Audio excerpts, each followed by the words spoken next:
Mi hanno tenuto a Teramo e quindi io sono sopravvissuto perché tre miei commilitoni ci sono rimasti.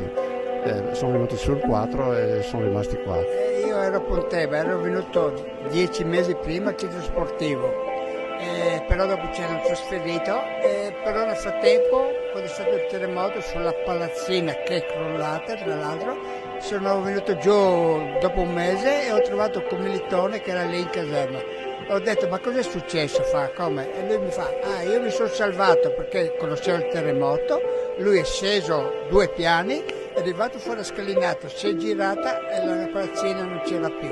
Io quella sera ce l'ho fotografata in mente, nonostante avessi 8 anni, insomma, le notizie che arrivavano non si sapevano e poi pian piano abbiamo capito il dramma che è successo, anche noi abbiamo vissuto in una tenda militare per un paio di mesi nel comune di Valvasone e quindi oggi era doveroso esserci. Nel 76 ero a Clau, io sono del 67 e sono venuto qui a portare la mia testimonianza, il mio essere vicino ai militari che sono deceduti, anche perché nell'87 ho fatto parte del servizio militare qui alla Goi Pantanali.